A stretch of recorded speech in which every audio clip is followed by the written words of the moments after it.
안녕하십니까, 강동수 법무사입니다. 오늘부터 상속에 관해서 설명드리겠습니다.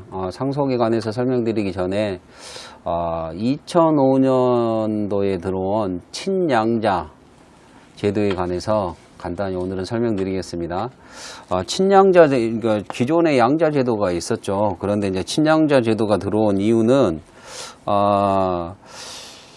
옛날에 이제 친생자, 양자를 친생자처럼 허위로 출생 신고하는 그런 관행이 있었고, 이런 관행을 좀 개선하고, 요즘은 또 이혼이 많으시죠. 그러니까 이혼이 많으면서 상대 측 배우자가 미성년인 자녀를 데리고 재혼하면서 이 부와 이 미성년자하고 성이 일치하지 않는 경우들이 생기고, 이러한 것을 좀 조정하기 위해서 친양자 제도를 신설했습니다. 친양자는 민법 제908조의 2로 되어 있는데, 제가 이제 조문 하나 보면서, 저 앞에 저 컴퓨터가 있는데 조문 하나씩 보면서 설명해 드리겠습니다.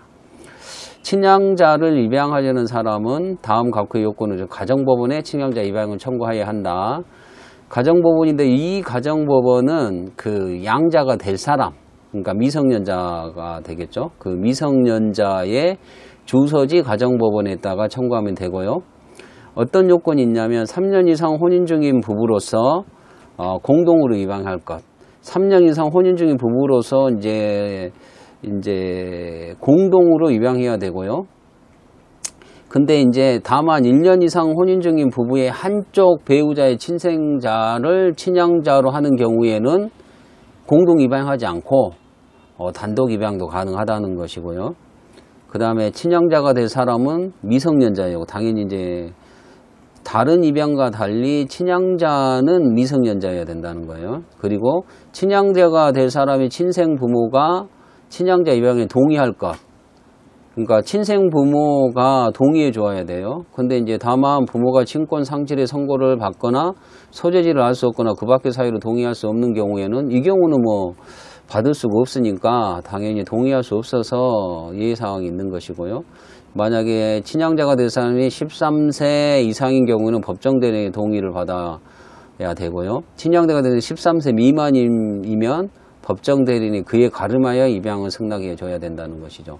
그 다음에 문제는 친양자 입양에 친생 부모의 동의가 반드시 필요하다면 이 제도를 운영할 수 없는 경우가 생기겠죠. 이제 일정한 사유를 갖추면 가정법원이 이러한 승낙 없어도 청구를 인용해 줄 수 있는데, 그 사유에 관해서 이제 이 경우에는 가정법원 동의권자, 승낙권자의 신문을 해야 되고요. 이건 신문 절차가 있다는 것. 그 사유가 뭐냐면 법정 대리인이 정당한 이유 없이 동의 또는 승낙을 거부한 경우. 그런데 이 법정 대리인이 친권자라면 제2호 사무 사유, 이제 그 밑에 있는 2호 사무 사유가 뭐냐면 친생 부모가 자신에게 책임이 있는 사유로 3년 이상 자녀에 대한 부양으로 이행하지 아니하고 면접, 교섭을 하지 아니한 경우. 그렇죠. 부양 의무도 안 해. 면접, 교섭도 안 해줘. 이러면서 동의는 안 해줘. 이러한 경우라는 것이고요. 그 다음에 친생부모가 자녀를 학대 또는 유괴하거나 그 밖의 자녀의 복리에 현재의 해친 경우인데 또 동의를 안 해줘. 그러면 가정법원이 동의권자, 승낙권자 신문해서 친양자 해줄 수도 있다는 것이고요. 친양자의 효력, 친양자가 되면 어떻게 되냐? 친자가 되는 거예요. 혼인 중 출생자로 보는 거죠. 그러니까 어떻게 되겠어요? 여기서 이제 이게 상속관계에서 중요한 것인데, 혼인 중에 출생자가 돼버리니까 양자임에도 불구하고 친자가 된다는 거예요. 친자가 되면 어떤 말이에요? 기본적으로 친생자 관계에 있던 그 친생 부모와의 친족 관계가 소멸돼 버려요. 종료돼 버려요. 그러니까 상속이 안 일어나겠죠. 근데 다만 부부 일방이 그 배우자 후 친생자를 단독으로 입양한 경우에 있어서 배우자 및 그 친족과 친생자 간의 친족 관계는 그러하지 아니하다. 이게 뭔 말이냐면요. 어머니 어머니가 모계가 있고 그 친생자가 있고 이 사람이 결혼한 사람 그러니까 이제 새아버지다 표현할게요. 새아버지가 결혼한 사람의 아들을 내가 친양자로 드렸을 경우에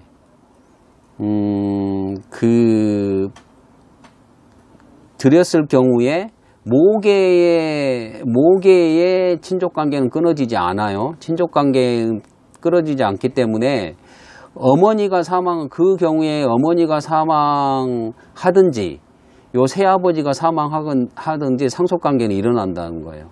요 모계의 상속관계는 끊어지지 않아요. 그러면 그 친생 부의 친족관계는 어떻게 돼요? 끊어져요. 그러니까 친생 부모가 사망한다 할지라도 이 애한테는 상속은 일어나지 않고 모가 사망했을 경우에는 친족관계는 유지돼요. 이 경우 이게 헷갈릴 수 있는데 보시고 잘 정리해 보십시오. 그리고 친양자 입양의 취소라는 것도 있고요. 일정한 경우에 친양자도 파양이 돼요. 그러니까 양쪽에서 청구할 수 있는 거죠. 양자로 들어온 사람도 나 이거 못하겠다 이렇게 할 수도 있고, 양친도 할 수 있다는 거예요. 양친이 친양자를 학대 유기하고 그 밖에 친양자 복리 현재 해야 할 때는 요 경우에는 친양자 쪽에서 파양하겠다 이렇게 할 수 있겠죠. 이제 반대로 친양자가 양친에 대해서 폐륜행위를 해요. 이렇게 하면 양친이 너 파양 이렇게 할 수 있다는 거예요. 네, 그렇습니다. 이게 친양자 제도는 양자이면서 친자 같은 효과가 일어나고요. 기본적으로 상속관계에서 친생 부모와의 친족관계가 다 끊기니까 상속이 일어나지 않는데, 1년 이상 혼인 중인 부부 한쪽의 배우자의 친생자를 친양자로 한 경우에는 이제 모계, 부계 이쪽에서의 그 친족관계는 소멸하지 않는다. 그럼 그 반대쪽에서는 소멸해요. 이게 약간 헷갈릴 것 같습니다. 보시고 잘 살펴보시기 바랍니다. 네, 감사합니다.